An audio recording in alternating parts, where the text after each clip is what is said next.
Halo sahabat alur, kali ini, saya ingin mengajak Anda untuk rebahan sejenak, sambil menikmati alur dari sebuah film yang berjudul Kitty Killer. Gak pakai lama, langsung aja, gaskan.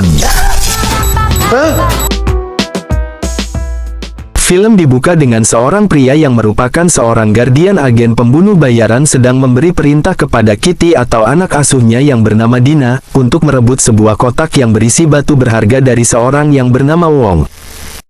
Lalu scene berpindah ke sebuah klub kecil di mana terlihat Wong yang mendapat sebuah paket yang berisi HP.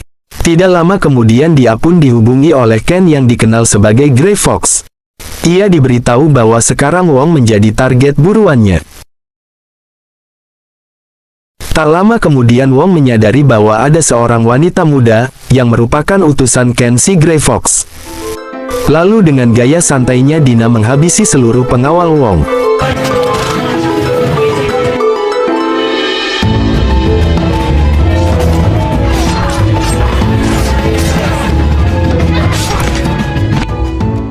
Setelah semua pengawal tumbang, Dina pun menghampiri Wong dan mengambil batu berharga itu. Akan tetapi sesaat dia melihat batu itu, ia merasakan sakit di kepalanya. Perlu diketahui bahwa akhir-akhir ini, Dina memang sering merasakan hal seperti itu. Wong yang menyadari ada kesempatan, langsung lari meninggalkan malaikat mautnya. Keesokan harinya, Wong yang berhasil lari dari Dina terlihat menemui Violet. Perlu diketahui Violet sendiri adalah seorang koordinator di sebuah agensi asasin yang menaungi agensi Ken, dengan kata lain Violet ini adalah atasan dari Ken. Sedangkan Wong merupakan perwakilan dari agensi Jepang. Tujuan Wong menemui Violet adalah untuk meminta bantuan kepada Violet untuk mengambil kotak berisi batu yang direbut Ken. Wong pun mengatakan jika atasannya di agensi asasin Jepang sampai mengetahui bahwa batu itu direbut oleh salah satu orang dari agensi Violet maka akan memicu perang di antara kedua agensi asasin itu. Mendengar perkataan Wong, Violet pun berjanji akan mengurus semuanya. Di lain tempat, Ken yang berjuluk Grey Fox, terlihat berada di sebuah toko barang-barang antik milik temannya yang dikenal dengan nama si Makelar. Ken menanyakan perihal batu filsuf yang baru direbutnya, si Makelar pun pada awalnya enggan memberi informasi tentang batu itu, karena ia tidak mau Ken mendapat masalah. Namun karena Ken terus membujuknya dan menceritakan alasannya, maka si Makelar pun memberitahu kegunaan dari batu filsuf itu. Tidak berapa lama Kong keluar dari toko, terlihat ia mendapat telepon dari seseorang. Rupanya yang menghubungi itu adalah temannya yang bernama Makin. Makin sendiri adalah teman Ken di agensi yang bertugas menerima nama-nama orang yang menjadi target atau buruan dari agensi. Makin memberitahu Ken bahwa ia ditunggu Violet untuk menjelaskan semua, dan juga mengembalikan apa yang telah ia ambil dari Wong. Mendengar itu Ken pun sadar bahwa ia berada dalam masalah. Namun ia harus tetap menemui Violet. Singkat cerita Ken pun sampai di kantor agensi dan menemui Violet. Dan pada akhirnya, karena Ken telah melakukan sesuatu tanpa izin dan sepengetahuan agensi maka Ken pun dikeluarkan dari agensi. Bahkan karena tindakan Ken dianggap dapat membahayakan agensi, maka petinggi agensi memberikan perintah untuk menghabisi Ken. Maki yang mengetahui itu, langsung menghubungi Dina untuk membantu Ken. Tanpa berlama-lama Dina pun segera bergegas ke tempat di mana Ken akan dihabisi. Di sebuah tempat Ken terlihat memegang batu filsuf, rupanya batu yang dibawa Violet itu bukan batu filsuf yang asli. Lalu Ken pun bersiap berhadapan dengan para asasin yang akan menghabisinya.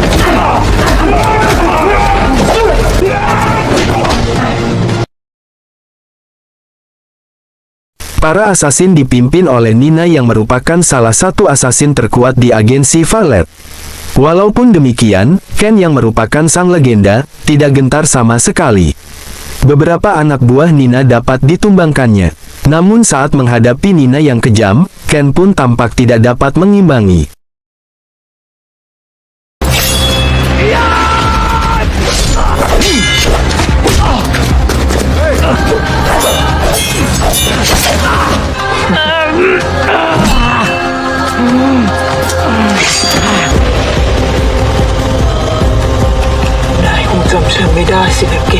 Akan tetapi tiba-tiba, Dina yang merupakan Kitty atau anak asuh Ken, datang membantu.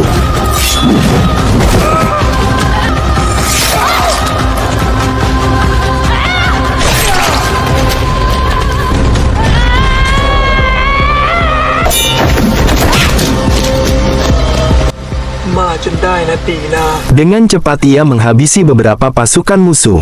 Pertarungan pun berlangsung seru. Namun, pada akhirnya karena kalah jumlah Ken dan Dina pun harus tumbang di tangan Nina dan pasukannya. Scene pun berpindah, di mana kita diperkenalkan dengan seorang pria tampan namun sering tengil dan kepedean. Dia adalah Charlie, seorang manajer penjualan. Sementara di sebuah mobil terlihat Ken yang terluka parah, sudah pasrah dengan nasibnya.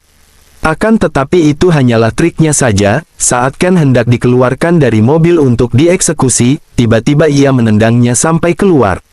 Sialnya di saat bersamaan Charlie yang sedang lewat tidak sengaja menabrak orang itu hingga wafat. Charlie yang masih shock, dikagetkan oleh Ken yang menghabisi orang agensi yang lain. Kong yang merasa dirinya semakin lemah, mengancam Charlie agar mau mengantarnya ke tempat Wong untuk menolong Dina yang ditahan di sana. Jika tidak mau ia dan seluruh keluarganya akan diburu dan dihabisi oleh teman-teman Ken. Mendengar itu Charlie yang masih bingung dengan semua kejadian itu, terpaksa menuruti. Di menit-menit terakhirnya, Ken menceritakan dan menjelaskan apa yang sebenarnya yang sedang terjadi. Kong pun memberikan cincinnya kepada Charlie dan berpesan agar selalu memakainya. Akan tetapi sesaat kemudian Ken pun terkulai lemah tak bernafas lagi. Di dalam kebingungannya, akhirnya Charlie sampai di tempat tujuan. Sesaat kemudian ia dihampiri pengawal Wong yang mengira dirinya adakah Ken. Lalu ia dihadapkan kepada Wong yang belum pernah bertemu secara langsung dengan Ken, meras kesal karena batunya sudah tidak utuh lagi. Wong pun semakin kesal ketika Charlie bersikeras menjelaskan bahwa ia bukanlah Ken. Dan saat situasi sedikit kacau tiba-tiba teman-teman asasin Dina datang menyerang dan menghabisi Wong beserta semua anak buahnya.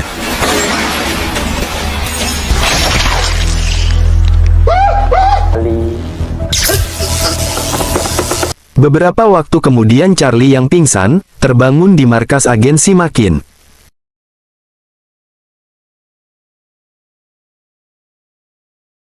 Kemudian Makin pun memberitahunya bahwa Ken telah wafat, dan Makin menawarkan Charlie untuk menggantikan Ken sebagai Grey Fox. Namun Charlie jelas menolaknya, ia tidak mau hidupnya dalam bahaya. Keesokan harinya saat berada di kantor, Charlie dihubungi Dina. Dina memberitahu Charlie bahwa ia sedang diburu oleh seseorang terkait kematian Wong. Mendengar itu Charlie pun menemui Dina. Lalu ia diajak Dina ke tempat Makin. Di sana, Makin menjelaskan bahwa Charlie sedang diburu Violet yang menginginkan batu Filsuf. Violet yang mengira Charlie yang memegang batu Filsuf, mengutus asasinnya untuk menghabisinya. Setelah menjelaskan semua, Makin pun kembali menawarkan Charlie untuk menjadi Grey Fox menggantikan Ken yang telah wafat. Kali ini setelah mendengarkan semua penjelasan dari Makin, Charlie pun setuju untuk menggantikan posisi Ken sebagai Grey Fox. Setelah itu Charlie pun harus menjalani serangkaian latihan agar ia menjadi seseorang yang tangguh dan mampu mengemban tugas. Pada latihan adu tanding ia harus melawan Dina. Jika ia dapat mengalahkan Dina, maka ia dianggap sudah siap untuk diangkat menjadi Grey Fox.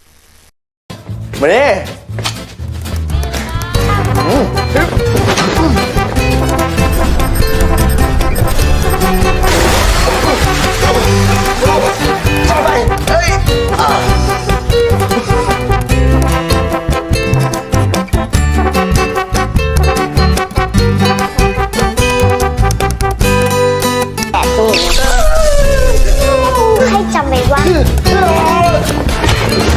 เร็วเลยนะแต่มันสบายไปหน่อยกินได้ทั้งวัน 9 8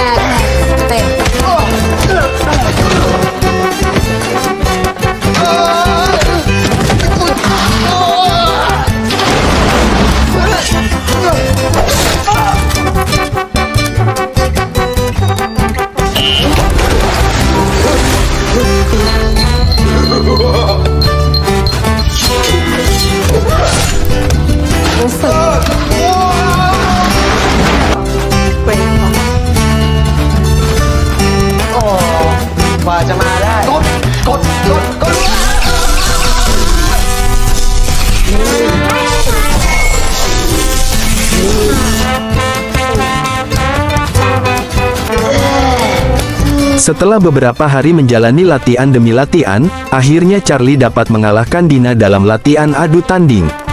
Dan Makin pun menyatakan bahwa Charlie sudah siap untuk mengemban tugas sebagai Grey Fox.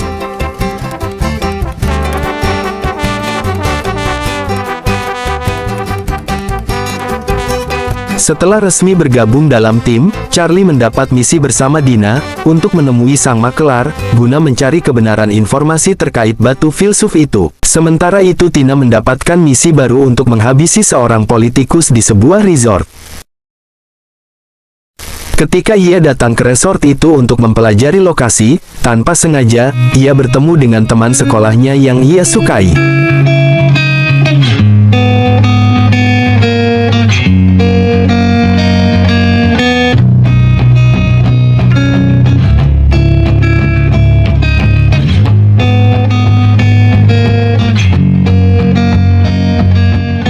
Keesokan harinya Tina kembali ke resort untuk menjalankan misinya, menghabisi seorang politikus yang menjadi targetnya. Sialnya aksi itu dilihat oleh teman sekolahnya, tak mau ada saksi dengan sangat terpaksa Tina pun menghabisi nyawa temannya itu.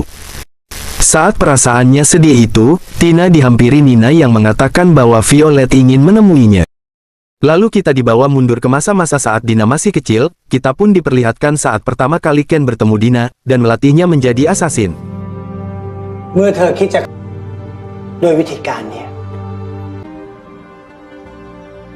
Tak lama kemudian Ken pun mengetahui bahwa Dina mengidap penyakit yang tak bisa disembuhkan.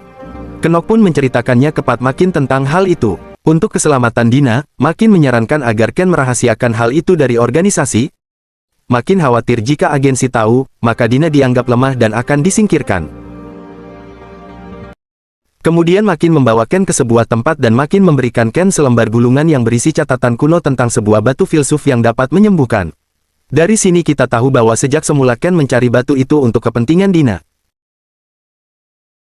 Kembali ke saat ini, terlihat Dina dan Charlie menemui sang makelar. Setelah bertegur sapa, Dina pun menanyakan tentang batu itu dan kenapa Ken menginginkan batu itu hingga mengakibatkannya terbunuh.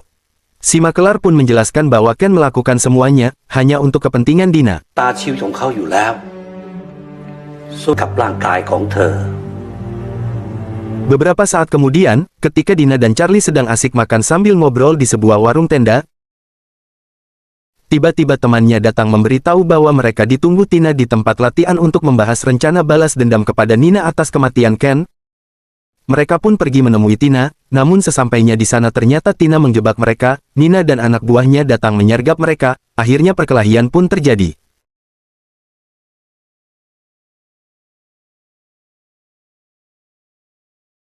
Akan tetapi karena Dina tidak dapat mengontrol emosinya, ia pun dengan mudah dikalahkan. รีบคอมแพ้ซะเถอะไม่งั้นฉันคงไม่มี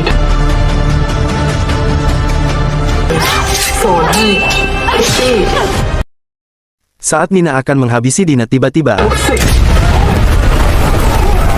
Nina kecil pun mengaktifkan bomnya. Melihat ada kesempatan, Charlie pun membawa Dina yang terluka ke ruang pemulihan. Sedangkan Nina terus meledakkan bom-bom jebakannya. Namun sialnya si imut Nina pada akhirnya dapat tertangkap. Sedangkan Charlie yang berhasil membawa Dina, langsung memasukkan Dina ke ruang penyembuhan. Untuk melindungi Dina, Charlie pun harus bertarung melawan pasukan musuh. Tak butuh waktu lama, Dina pun pulih kembali dan langsung menghabisi musuh yang tersisa. Sementara itu Rina harus melawan Tina yang sudah berkhianat. Akan tetapi Rina yang melawan Tina dengan setengah hati, akhirnya harus wafat di tangan Tina. Melihat itu si imut Mina merasa marah, namun Tina yang sudah berubah kejam malah akan mewafatkan Mina.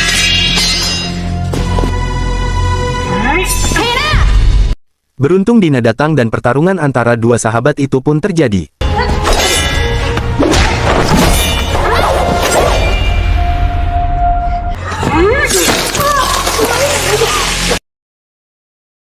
Pada akhirnya Tina pun wafat di pedang Dina. Dina yang merasa sedih dengan kematian teman-temannya itu pun semakin geram dengan Nina. Pertarungan kedua assassin itu pun kembali terjadi.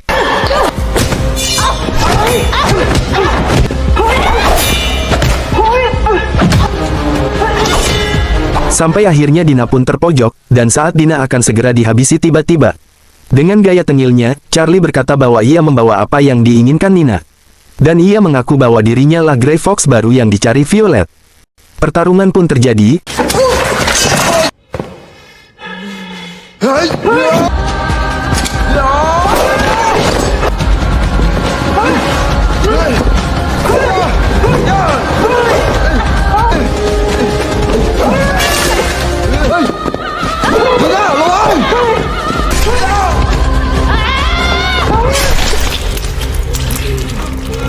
Namun lagi-lagi Nina dapat mengalahkan Dina dan Charlie. Charlie pun tumbang terhunus pedang. Lalu Nina mengambil kotak berisi batu itu, akan tetapi ternyata batu itu bukanlah batu filsuf yang dicarinya. Tiba-tiba Charlie bangkit kembali dengan pedang yang masih terhunus di badannya. Charlie pun menjelaskan bahwa batu yang dipegang Nina hanyalah batu biasa, dan batu filsuf yang asli ada di dalam cincin Charlie. Cincin yang dibuat sang makelar atas permintaan Ken. Dan Charlie pun sudah mengetahui bahwa batu filsuf itu dapat menyembuhkan dan memperpanjang usia orang yang mengkonsumsinya ke dalam tubuhnya, sehingga separah apapun, luka orang yang memakai cincin ini dapat dengan cepat kembali pulih. Akan tetapi melihat kelakuan Charlie yang aneh, Nina pun menyebutnya sebagai pembunuh terbodoh yang pernah ia temui. Charlie pun berkata bahwa ia seorang guardian bukan pembunuh. Sedangkan yang bertugas mewafatkan adalah Dina yang ada di belakangmu. Seketika Nina pun menoleh ke belakang, namun dengan cepat Dina menebas dan menghunuskan pedangnya menembus tubuh Nina hingga Nina pun wafat. Setelah itu Dina yang sudah terluka parah, ikut jatuh terkulai. Lalu Charlie pun memakaikan cincinnya di jari Dina. Dan tidak lama kemudian Dina pun kembali tersadar dengan keadaan yang lebih baik. Lalu saat Dina ingin mengembalikan cincin itu, Charlie pun berkata bahwa cincin itu dibuatkan memang untuk Dina. Di akhir film kita diperlihatkan adegan di mana 1 tahun kemudian, Ken yang ternyata masih hidup datang menemui Maki, dan Ken mengatakan bahwa perang akan dimulai. Lalu film pun benar-benar berakhir.